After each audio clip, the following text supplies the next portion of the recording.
Janet Kaiser, I found eating 1 banana a day caused my blood sugar to jump almost 70 points. Let's talk about that, Janet.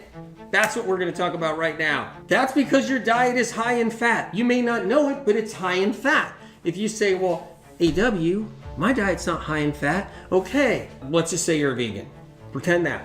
Okay? Nuts, seeds. Nuts, seeds. Nut milks, seeds. Nut butters, nut milks, nuts, seeds. I'll say it over again. Oils, olive oil, other oils, nut butters, seeds, oils, avocado. Say you're vegetarian. Cheeses, eggs, chocolate. Chocolate's high in fat. Keep on going. Say you're just an animal protein eater. Chicken, fish, meat. Say you just like coconut. Coconut butter, coconut oil, coconut flakes, all of the fat. So anytime you put any kind of healthy sugar in you or any kind of sugar in you, your insulin resistance kicks in because you got so much fat pumping through your bloodstream that your insulin resistance happens. It's not the banana's fault. The banana's there to help heal you and fix you. That's what that is.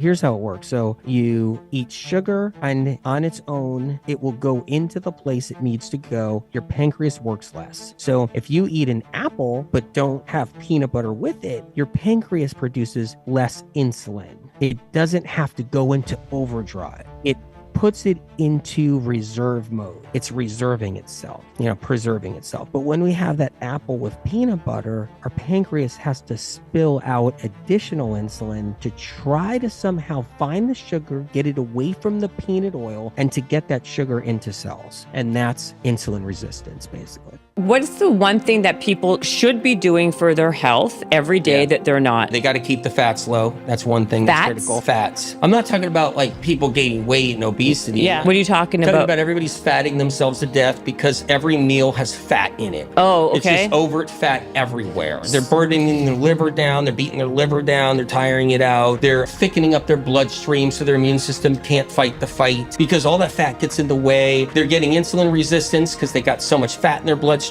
They're just like fataholics. Do we have to get type 2 diabetes? We used to think it was genetics. My father had it, my grandfather had it, that kind of thing. It's in my family tree, so I'll definitely get it. There are genetic components, but they're pretty small. And then people thought, well, it's got to be from sugar because diabetes... Yeah, that was how we grew up. Wrong.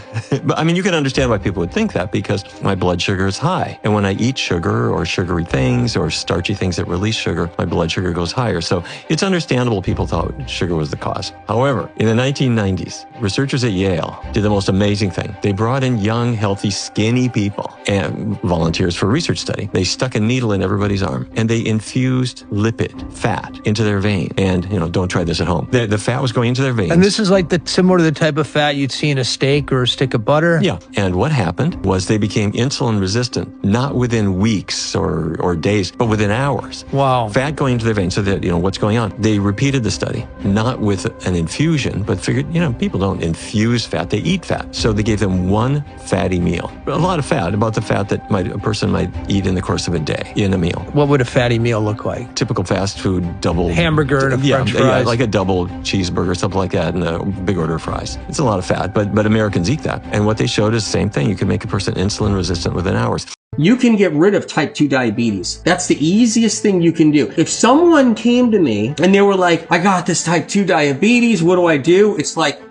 you can say the magic word and it's gone. You just have to do a few things. You have to keep the fats out of the diet for a little bit. You have to bring in other foods. I talk about this in the Medical Medium books, right? And you can get rid of diabetes. It's really easy to get rid of type 2 diabetes. That's just boom, gone. Number one, we don't want it getting worse. We don't want the type 1 to get worse. We want the type 1 to be stabilized. We want it to improve and get better. And it can be done.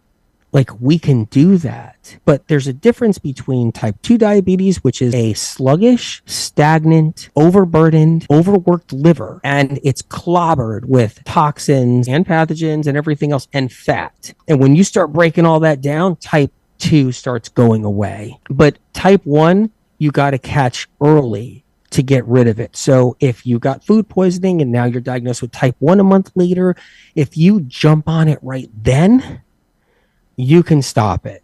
You can stop type 1 right then and there. No one believes that's possible, though.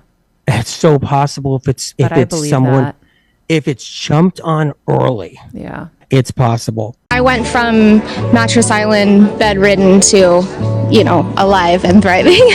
I'm type 1 diabetic, so I went from an A1C of 7.6% to 5.4%, which now reads as non-diabetic, not even pre-diabetic. Because of the medical medium information, it's my belief that I can reverse my type 1 diagnosis.